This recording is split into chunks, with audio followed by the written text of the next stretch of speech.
You know, in our country, South Africa, you'd expect things to be fully functioning. You'd expect things to be happening and things happening properly, because we are the best country in Africa. Last time I checked, which I don't even believe South Africa is the best country in Africa, because that saying is the reason why many of our people live in denial of all the problems we are facing in South Africa.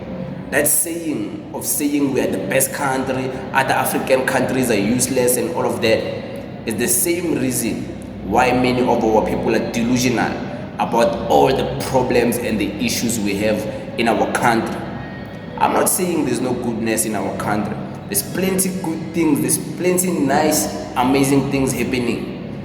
Service delivery is not as good as you would think in the best country in Africa.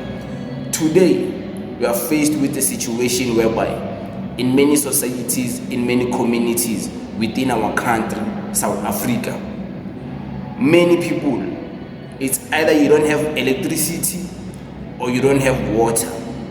Between the two, the water crisis is a big issue, affecting even the center hub of Johannesburg, Gauteng, Johannesburg, CBD. There is no water. Even now, as we speak, there is no water. I was complaining to one of my friends the other day. He works in Santine, one of the shops. I won't mention the name. And I was like, yo, bruh, do you know in Jozi there is no water? And I didn't fill up the water because it came back last night. I didn't think it will go somewhere during the midnight. And I was telling him I had to go and buy a 2-liter bottle of water and bath with the 2-liter bottle of water.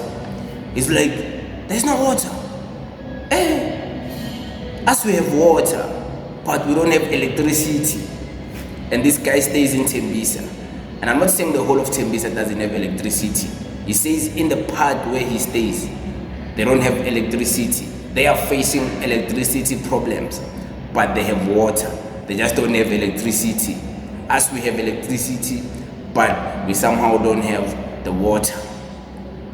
And it made me think, about the best country in Africa. What does it really mean to the greater scheme of things? What does it really mean? Does it mean that we judge the society based on the privileges of the minority people of that country, like the few blacks and the few whites that are living a lavish life, living in nice suburbs and enjoying life? Do we judge South Africa based on those few people, while we overlook the mass majority of people who continue to suffer without electricity, continue to suffer without water, continue to suffer in poverty and becoming more poor without any resources to change their lives? How do we judge this notion of best country? Are we looking at the people who are suffering the most?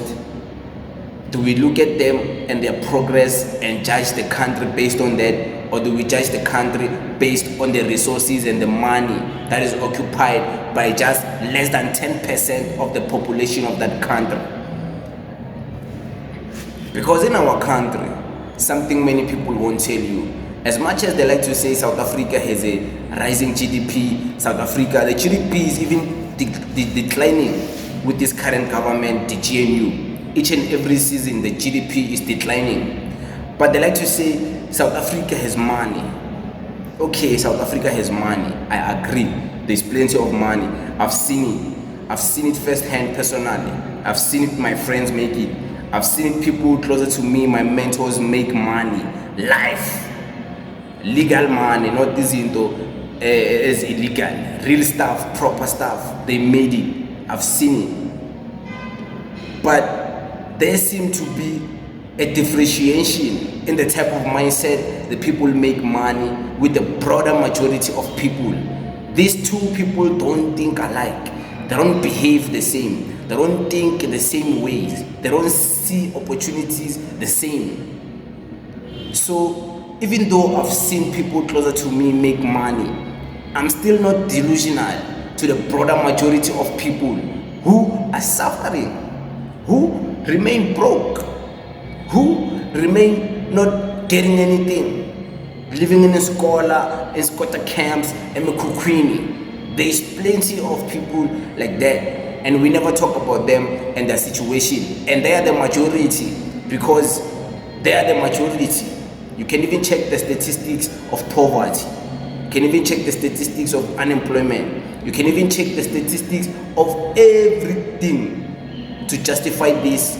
The scientific proof is there. The numbers, the science of numbers is there. It's going to prove to you that majority of our people who are suffering is usually people who were born suffering, continue to suffer, come from suffering families, poor families.